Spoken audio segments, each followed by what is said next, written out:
All right, here, bro. I think what we're gonna do is we're gonna do it. I'm just gonna sit right here. You sit right there. Is that cool? Yeah, that's fine. And then we're gonna get him filming to make sure the footage is alright. We're just testing to make sure the. Yeah, this is my cameraman right here. Hi, and welcome back to Trusting Workers Incorporated. Last time you saw us, we were going in depth to get a real interview at a Waffle House. This time around, we're interviewing a real Waffle House employee, like we originally intended with the last video.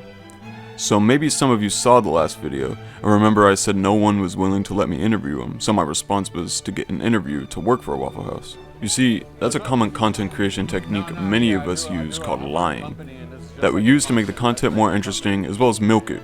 You can actually see me land an interview right here, the same footage I used in the last video. I run a company where I just interview workers about just worker exploitation, workers' rights, and like what they know and stuff. Is that something you'd be interested in doing? Well, you're busy, right? Yeah. So anytime you're not busy, would that be something you're interested in? Yeah, I got you. All right, for sure. Yeah, what time would you not be busy? And after that, I was able to get an interview with a real Waffle House employee. It just took my third time showing up there. That man's hand you saw me shake was DJ.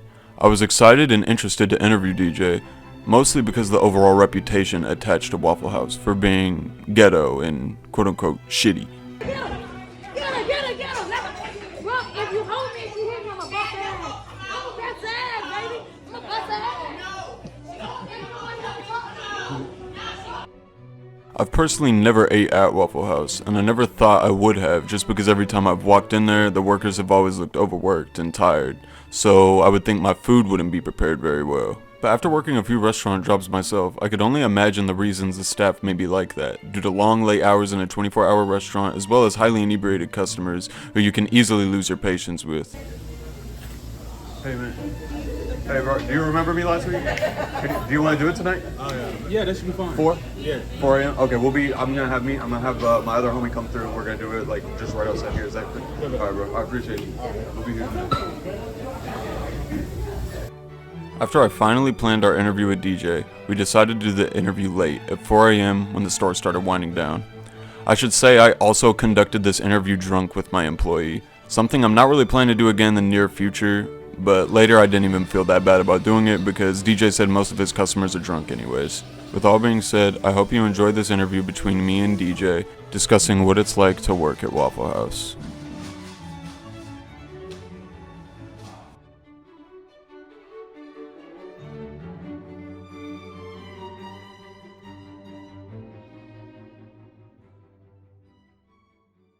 DJ, what brought you to Waffle House? I used to work here back in 2019, and then I left. I came back,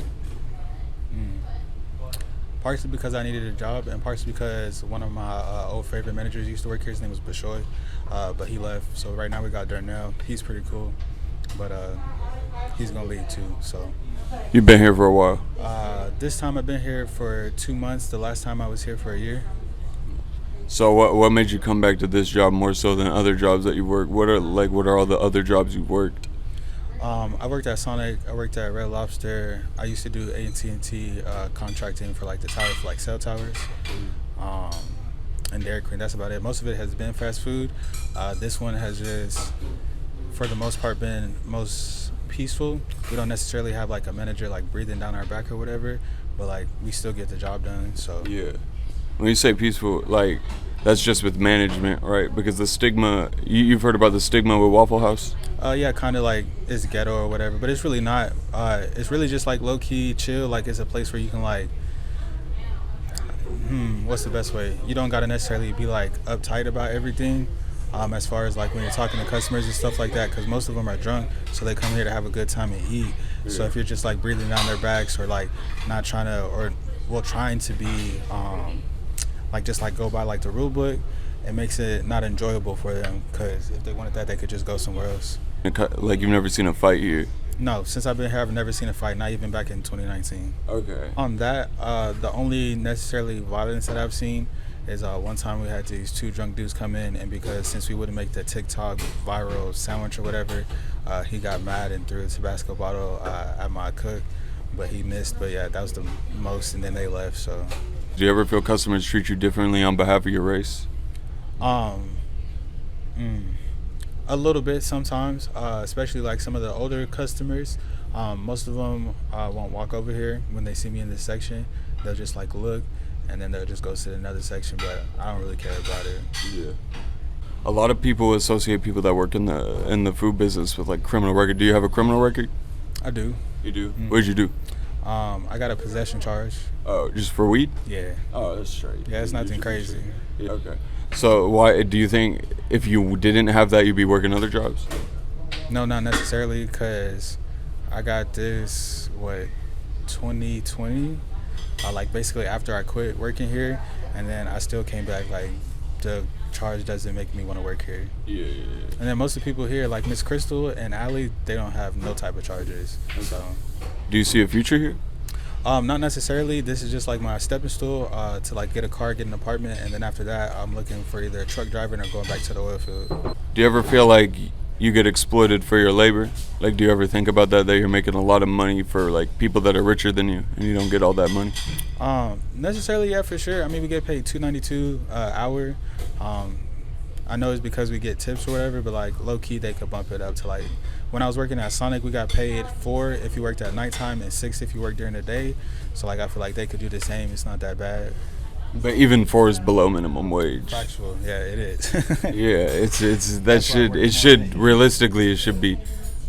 It's $7.25, right? That's Yeah, $7.25 in Texas, or they might have bumped it up to $7.50, but at least $7. Do you think you could live off of $7.25 an hour? Without the tips? Yeah, without the tips. Oh, definitely not. Even with tips. With tips, yeah. I mean, I do that now. I got an own apartment. I got to pay $1,500 a month, and then I just bought a truck, and that's gonna run me $500 a month, and I think I should still be fine. I would like to say that off camera, he told me he worked more than one job. Without that other job, I'm not sure if he would still be able to make ends meet. And you said management's cool here. Do you ever have any like superiors, like supervisors above management come in here and like try to change shit and try to like regulate shit that's like against, that doesn't make a comfortable work environment? For sure. Especially since I started recently, we'll have like the district or the regional manager come in, and they'll like either make schedules to like fit more of so who they feel like the strong people is and stuff like that, and then they'll just change people's schedules, and they'll just expect you to look at the schedule, and then let's say they make the schedules on Sunday, and you come in on Saturday. If you had plans that next day, then you'd be screwed, because basically you didn't know that you worked that Sunday, but now you got to because they changed the schedule. But you and your unit manager had already discussed something and y'all were fine with it. But now somebody else hired made something change, and that's what you got to go with. It's just, do you think they care when they make that change? Do you think they consider your plans or your feelings when they do that? Not necessarily, no. Yeah. They talk to us about it. Yeah, exactly. So. Is that something that you wish you could like change about that when they do that? I mean, not necessarily so much for me, because basically all they did is they just shifted my days down, and then I was working overtime, but they took me off of that. I don't know why. But for some other people, yeah, Miss Crystal, she doesn't like working nights, but she's steadily here overnight because she's an older lady, and then she also works another job. So I'm pretty sure she wish she could change it if she could like choose her own shift.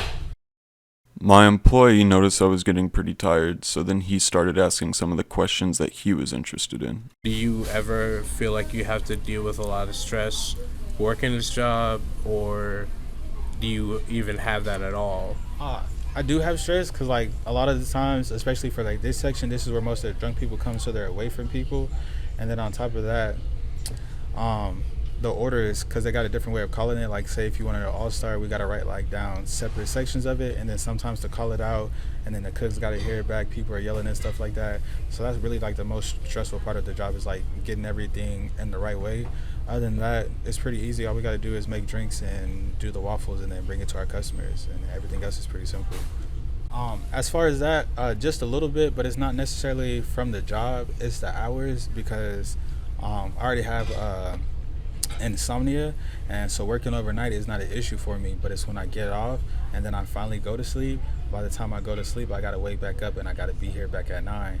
So then it's like, damn, I gotta come back another day, and I work 4 days straight because I don't like the in-betweens. So it's a little stressful on that part, but other than that, not really.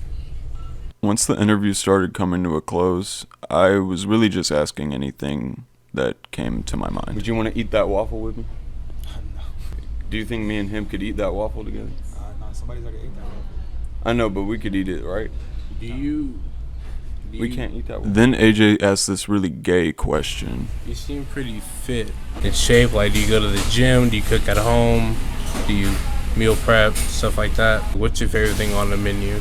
My favorite thing on the menu would either be the biscuits and gravy if you're going for something light, something a little bit more filling. Is I usually do sausage, triple scrambled cheese eggs, and toast with extra butter, and that's my necessarily go-to. I don't necessarily like ordering off the menu. I like making my own little thing. Now, after all those bullshit questions, he seemed to come with a pretty good one right here. Do you feel like you get respected at your workplace, like whether it be from customers, managers, or even yourself? Do you feel like respected and confident working this job in particular? Managers, yeah. Customers to a certain extent, because sometimes when they get drunk, if they don't get their way, they feel some type of way. And for me, I guess it's hard because I low-key got anger issues, and we have a no-fight policy. So whether they swing on you, you swing on them, either way, if you're involved in any type of fight, it's an automatic termination, no matter who started it or what. So that's my only issue, but I haven't had nobody try to fight me. So could you ever see yourself fighting like an employee or a customer? Nah, I don't let myself get that mad, because then I could end up back in jail and I got a kid, so it's not really that worth it. Yeah. All right, you got any more? I don't, man. Good luck to your family, and good luck to you as a person. You say your favorite was biscuits and gravy? Mm-hmm. You think I could get that right now? Yeah. I appreciate you, man. After the interview, we asked DJ a few more things about his life before he made us food. He showed us some of his tattoos and told us what they meant. And then this is basically to myself, something my mama used to always tell me, is don't burn these bridges. So I put stay true to yourself. This is actually fire, and he's supposed to be at peace, because I feel like no matter what I go through, I be chilling. So I really thank DJ for lending us the time to interview him and obtain his perspective. I wish the best for him in his trucking endeavors. I loved getting to know DJ during the time of our interview, as well as mingling with some of the other employees at the Waffle House. This person has 2 jobs? Yeah, I do too. You have 2? I have 3. I work at